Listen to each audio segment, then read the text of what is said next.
તો રામ રામ મિત્રો, આજે આપણે જવાનું તો આખી ડુંગળીનું શાક ખાવા. તા મારા ફોન આવ્યો કે એલા 500 રૂપિયાની ખારસિંગ લેતો હોજી. મેં કીધું એટલે આવું થોડું હાલે, તમારે ડુંગળીનું શાક ખાવાનું મારા પૈસા વાપરવાના. મેં પહેલી વારની આટી મારીને 200 સ્પીડમાં 5 કલાકમાં વાડીને માર્ગે પડી ગયા. પછી તો વાડીને માર્ગનો ગેટ એવો હતો ને કે ભૂતને આવું હોય તો વિચાર કરવો પડે. બોલો હું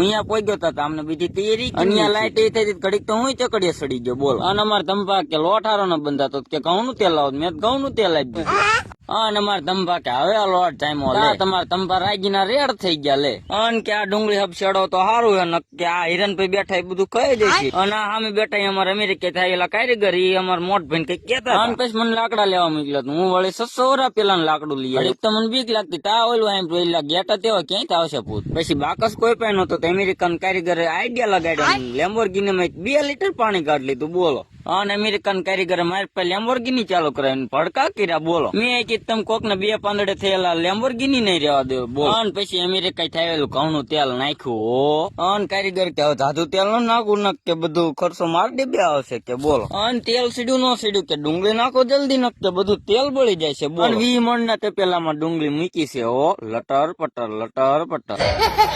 અને ડુંગળી સડી પેલા ટમેટાનું હદડું કરી નાખ્યું છે. અને અમારા ધંભા 5 કલાક થી લોટ બાંધતા, આખરે એમની મહેનત રંગ લાવી. બોલો આખા ગામ ને થઈ જાય એટલો તાવો કરીને અમારા કારીગર ખીજી ગયા કે એટલે આખા ગામ ને થાય એટલું શાક બનાવવા ના આવ્યો. અને એવું કીધું સારું ન બનાવવું.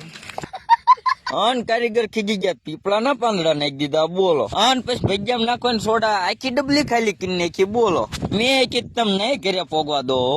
પછી ખબર પડી કે કારીગર ને કુરકુરિયા ખાવા હતા, એમાં ક્યાં ના એમ કરતા. પછી તો હું કુરકુરિયા ખવડાવી દીધા. અન પાસ ઘરે ટાટી સાઈસ લેવા જાણો તો હું તંપા 2 સાઈસ લેવા. અન પાસ ઘરે 200 સ્પીડ માં 300 મિનિટમાં વાડીઓ પોગાડી દીધા. બોલો અન વાડીઓ પહોંચ્યા તા કારીગરે 10 મણની તેવીમાં આખા ગામ ને થાય એટલો તાવો કરી નાખ્યો.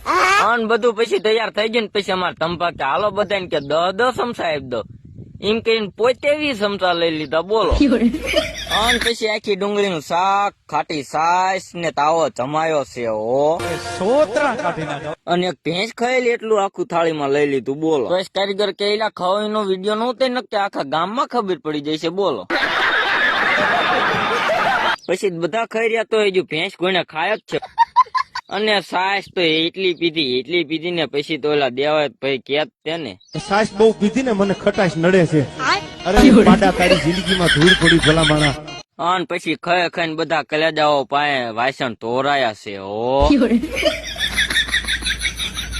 અને પછી મોટ ભાઈ કે ડુંગળીનું શાક જાજુ ખવાઈ ગયું કે હવે હજમ નહીં થાય, હવે કઈક કરવું જોઈશે. અડધી રાત તે 4 વટાયું. બોલો